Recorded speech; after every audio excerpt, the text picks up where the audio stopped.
नमस्कार, डिवाइन देवी के इस एपिसोड सेकंड में आपका स्वागत है। माता कर्णी के जीवन कथा के बारे में हमने एपिसोड 1 में जाना। माता के दिव्य जन्म तथा लग्न तथा माता का झांगलू में प्रस्थान के बारे में हमने जाना। माता ने झांगलू में जाने के बाद किए चमत्कार की जीवन की बात आज हम जानेंगे। माता कर्णी ने साठी का छोड़ झांगलू के जोहड़ में अपना निवास बनाया।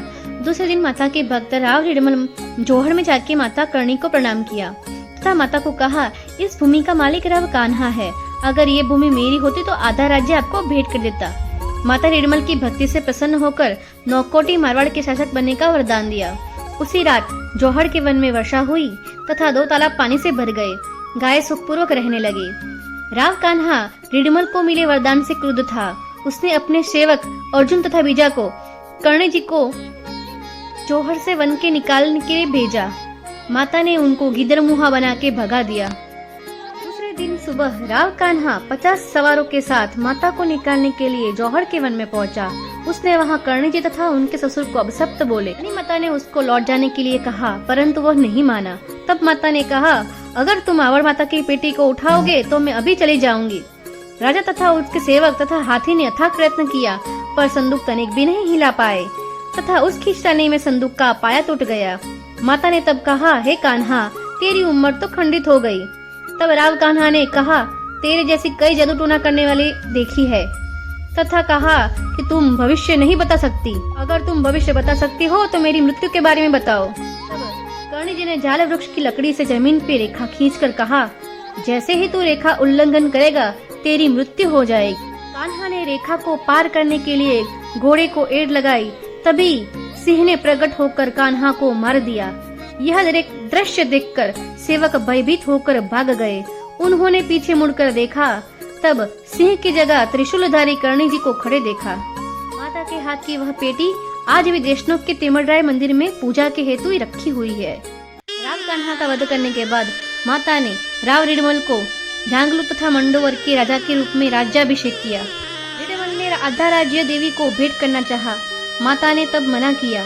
तब अति आग्रह करने पर गायों के हेतु 10 गांवों की भूमि को लेकर माता ने चारे की समस्या का समाधान किया। 1419 ईस्वी को वैशाख शुक्ल द्वितीया शनिवार को कर्णी माता ने देशनोक का शिलान्यास किया। एक बार राव रिडमल ने माता से कहा, माँ, ये गांव मेरे राज्य की ओट है, इसलिए नाम देश ओट रखिए। तब माता ने कहा, रिडमल, यह गांव देश का नाक है, इसलिए देशनोक रखती हूँ। इस तरह देशनोक की स्थापना हुई। राव रिडमल की षड्यंत्र से हत्या कर दी गई। तब उनके ज्येष्ठ पुत्र 700 सवार तथा 24 भाइयों के साथ श्री कर्ण जी के पास गए।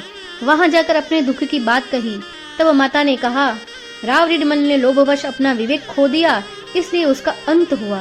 माता कर्णी की प्रार्थना से जोधा को मारवाड़ तथा बीकानेर का राज्य मिला।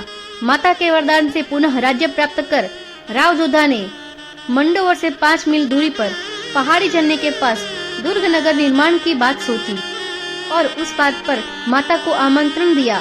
माता ने 1458 में जोधपुर नगर की अपने हाथ से नींव रखी। जहाँ नींव रखी वहाँ राव जोधा ने दीवार बनवाई। उस समय समस्त भाइयों सहित माता के चरणों में राव जोधा ने पगड़ियाँ रख दी तथा अनंत काल तक स्थिर राज्य का वरदान मांगा।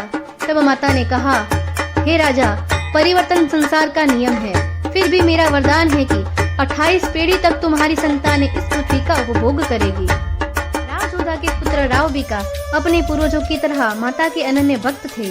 माता के दर्शन के लिए वह देशनोक गए तथा नया राज्य बनाने का मंतव्य रखा।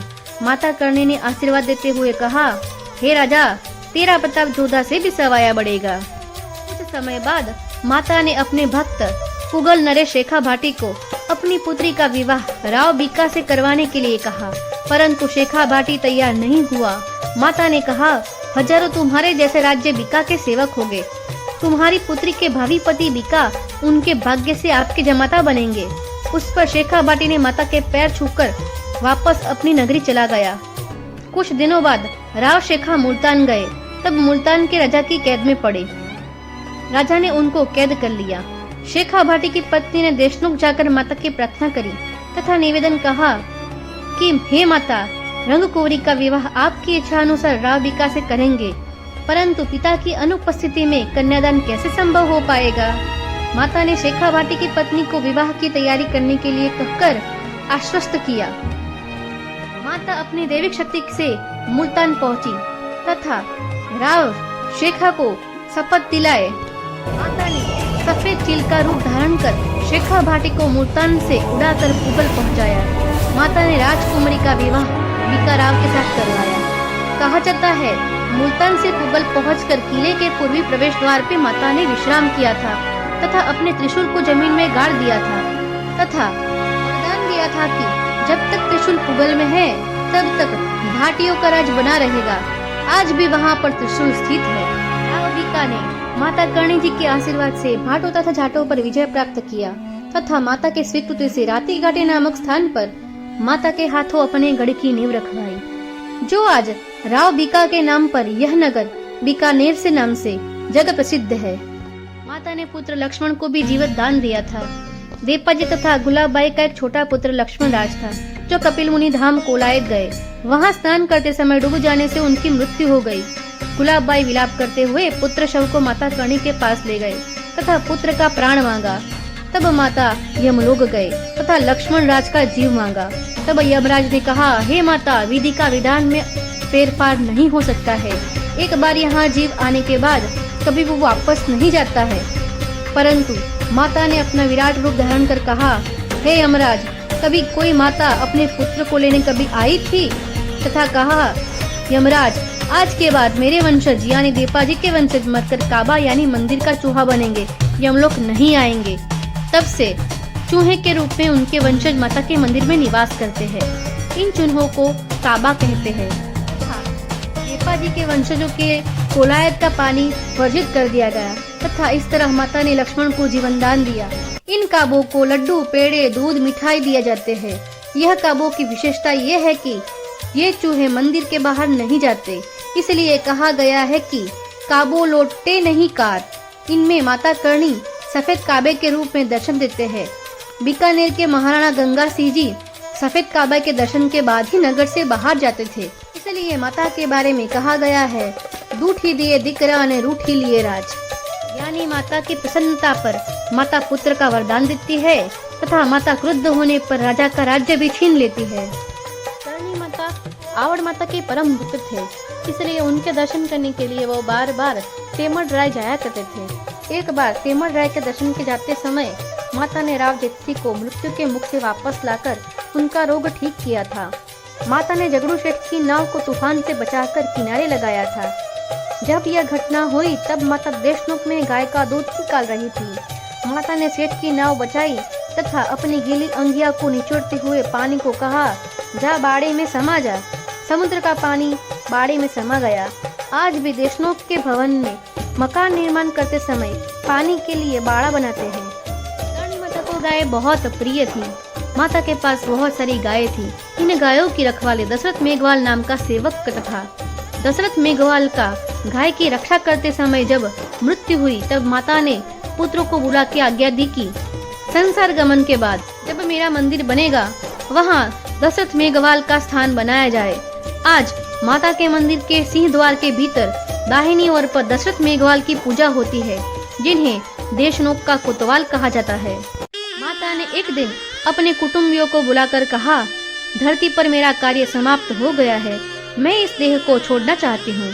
मैं यहाँ से जैसलमेर होकर तेमड़ राय के दर्शन कर बूट तथा भवानी से मिलकर वापस देशनोक आते समय शरीर का त्याग करूंगी। सबने साथ आने की इच्छा प्रकट करी पर माता ने मना कर दिया। तब बड़े पुत्र पुण्यराज ने साथ आने के लिए हठ करी। तब माता ने कहा, मेरा महाप्राणायन देखना तेरे नसीब में नहीं है। परंतु पुण्यराज नहीं माने। ईस्वी 1537 के माघ मास के शुरुआत में देशनोक से माता जैसलमेर गए। जैसलमेर में राव का आतिथ्य स्वीकार कर माता कर्णी ने भक्त बन्ना खाती के घर गए। बन्ना खाती जन्म से अंध था। माता ने बन्ना खाती को अपनी मूर्ति बनाने का काम सौंपा। तब बन्ना खाती ने कहा, हे माँ, मैं तो जन्मांध हूँ, आपको देखा ही नहीं, मूर्ति कैसे बना पाऊंगा। माता ने बन्ना खाती की तरफ देखते हुए दृष्टि प्रदान करी। माता ने अपने स्वरूप के दर्शन दिए तथा बन्ना खाती को जो स्वरूप का दर्शन दिया वह स्वरूप की मूर्ति का निर्माण किया, जो आज मंदिर में है। बन्ना खाती ने कहा, जैसलमेर से देशनोक बहुत दूर है, मूर्ति समय पर कैसे पहुंचा पाऊंगा। माता करणी ने कहा, मूर्ति तैयार हो जाने के बाद तुम इसको सिर के नीचे डाल के सो जाना। जब तुम्हारी नींद खुलेगी तुम अपने को देशनोक में पाओगे। माता ने तिमरराय के दर्शन किए। भक्त अणदा को कुएं से बचाकर वचन निभाया। पुट भवानी तथा बहुचराजी से मिलाप कर देशनोक के लिए प्रस्थान किया। माता ने जैसलमेर तथा बीकानेर की सीमा के बीच तलाई के पास रथ रोका। सूर्योदय के समय पर स्नान करने की इच्छा प्रकट कर पुत्र पुण्यराज को पानी लाने के लिए भेज दिया। बाद में पास में पड़ी जारी से सारंगिया बिश्नोई नाम के सेवक को जारी का पानी शरीर पर उड़ेलने को कहा। जारी के पानी के छूते ही माता ने ज्योति रूप में ज्योतिलीन हो गए। इस दिन चैत्र शुक्ल नवमी शनिवार का दिन था। जब पुत्र पुण्यराज पानी लेकर पहुंचा तब सारंगिया को रोता हुआ पाया। पुण्यराज को भी समझ में आ गया कि माता जा चुके हैं।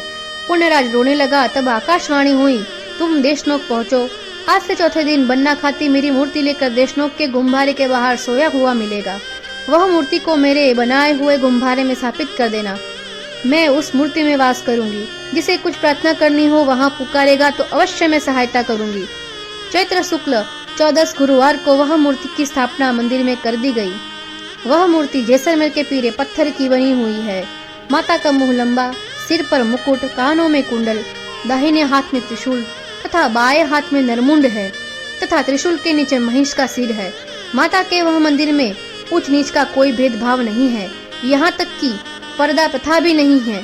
श्री करणी जी ने अपनी शक्ति से कई समाज सुधार के कार्य किए जिसने समाज को प्रेरणा मिले। माता का प्रागट्य अधर्म का नाश करने के लिए, धर्म की स्थापना करने हेतु तथा सनातन धर्म को नष्ट होने से बचाने के हेतु किया गया था। माता के मंदिर भारत तथा पाकिस्तान के कई प्रांतों में भी है। माता के बारे में कहा गया है, मोती समो न उजलो, चंदन समो न काठ, करणी समो न देवता, गीता समो न पाठ। इस मंदिर में प्रभात 5 बजे तथा सायंकाल 7 बजे मुख्य आरती होती है। इस समय सफेद चूहे का दर्शन करना मंगलकारी होता है। मंदिर का निर्माण बलुआ पत्थर से किया गया है। मंदिर के मुख्य द्वार पर संगमरमर की नक्काशी है। माता के मंदिर के किवाड़ चांदी के तथा सोने का छत्र तथा चूहों के भोग के लिए चांदी की परात है। भक्तों के लिए माता का मंदिर सुबह 4 बजे खुलता है तथा रात 10 बजे बंद हो जाता है। कैसे पहुँचे? By air. जोधपुर नजदीकी हवाई अड्डा है। वहां से 251 किलोमीटर पर बीकानेर स्थित है। वहां से टैक्सी या बस के द्वारा यात्रा की जा सकती है। बाय ट्रेन बीकानेर जंक्शन तथा लाड़गढ़ जंक्शन, ये 2 स्टेशन पर भारत के कई बड़ी शहर से ट्रेन उपलब्ध है। माता ने जीवन में कई चमत्कार किए हैं। सबका वर्णन कर पाना संभव नहीं था, परंतु माता ने जितनी शक्ति दी इसके कारण माता की गाथा का वर्णन किया गया है। आशा है आपको भी पसंद आए। भूल चूक यदि हो तो क्षमा प्रार्थी हूँ। माता के जीवन की चमत्कार की प्रस्तुति आपको कैसी लगी कमेंट में अभिप्राय दीजिए तथा आगे भी ऐसे वीडियो देखने के लिए लाइक, शेयर एंड सब्सक्राइब करें डिवाइन देवी को। जय करणी माता।